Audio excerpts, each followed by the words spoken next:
As a dog rescuer, I am focused on rescuing the worst possible case rescue scenarios, the down and out, the underdogs, the thrown away, abandoned, forgotten, those without hope.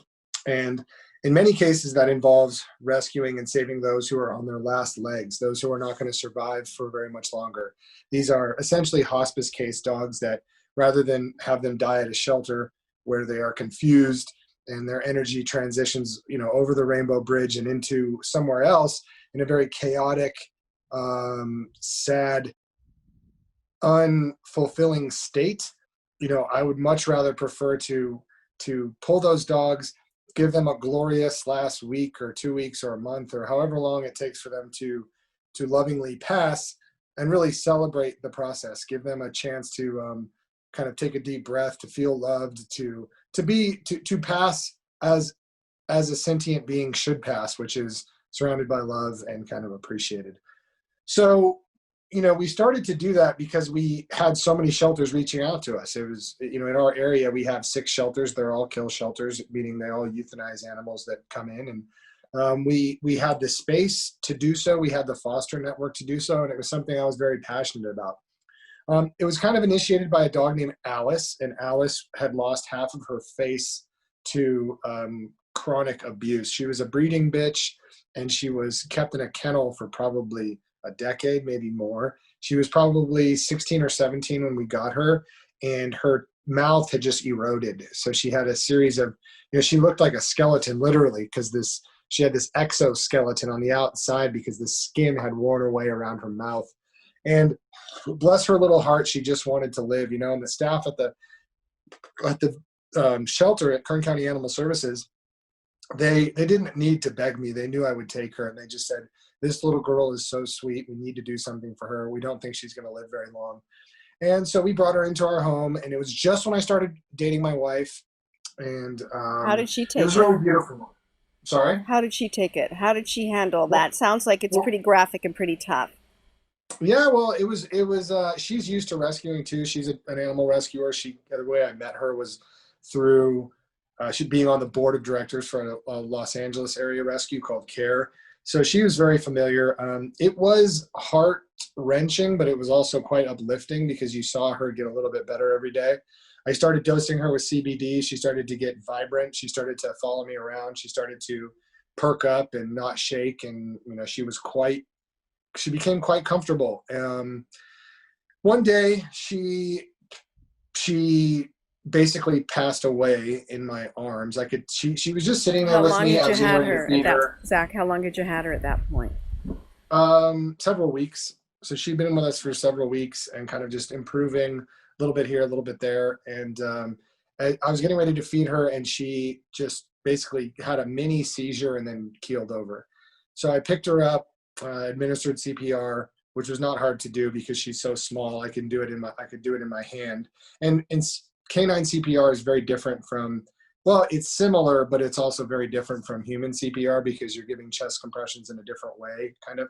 And then you have to put your whole mouth over their nose and snout. So ideally you want to pull their tongue out to create an airtight seal, but I was able to put her whole mouth in my mouth, and she came right back. And Oh my God, I she, did not see that coming. I did not see yeah, that coming. she laid with me for about 2 minutes, and then she was just looking up at me, and then she died. And so, it was very sad. And, as a family, we've been going through different things, the loss of friends. As a sober alcoholic and drug addict, I've lost a lot of people, many, many people in my life that I've sponsored who are in liver failure, liver transplant patients who I sponsor, or others in recovery. And we just really wanted to pay homage to her, and by sharing the entire experience. So we shared all of it, on social media, but then we also shared in the mourning process and how difficult, not even really how difficult it was, because we knew she was going to pass. That was always going to happen. But just we celebrated her. We celebrated how interesting it was for a whole group of people to mobilize around a dog that they'd never met. For so many people to be pulling for Alice on a regular basis, checking in every morning from all over the world, probably 100 different countries. So many people chiming in and rooting for her and pulling for her. So when she passed, we all kind of exalted her even more and honored her little memory. And it was a special way for us all to connect. I ran into a person at an airport. And how long ago was this, Zach? How long ago was this? This was 4 years ago, 4.5 years ago. And, I ran into a person at an airport who came up to me at the restaurant and just said, "I'll never forget what you did for Alice." Like, it's just funny how that works. But the experience was really special because you saw this collective grieving that it was almost like, instead of taking a deep breath, it was almost like everybody that was watching got to cry, got to be emotional, had an excuse to let go. We're all wound so tight. We're all so plugged in to social media and moving on to the next thing and to the next thing. And it just felt like everybody paused on this for a little while. And it felt like we were all there. We were all there to honor her. We all shared stories. We all said, "Thank you. And I appreciate you. And I love you," to everyone. It was, "Thank you guys for following. Thank you guys for supporting. Thank you for raising money in her name. Thank you for donating in her name. Thank you for," because I would do live posts with her and everyone would chime in. And thank you. So we just created this little community to honor this little spirit that had a terrible upbringing and to kind of make it all right. And we committed to doing a similar approach when we started our hospice care program in conjunction with Camp Golden Years. So now we've been able to do it for a lot of animals where we bring them in, they're terminally ill, suffering from cancer or combination of afflictions, and we get to really give them we call it a final gift. And that final gift is ushering them across the rainbow bridge with dignity and with love, and also getting to showcase, getting to introduce them to wonderful things, whether it be puppuccinos at Starbucks or steak dinners or quarter pounders with cheese or going on a hike. Like we buried Alice. I took Alice on a hike in a backpack a couple of times, and on the top, the crescendo of that hike is this really beautiful vista, and that's where she's buried. And we go up there all the time. We go up there, and I've spread many ashes up there. And what kind of a dog was she?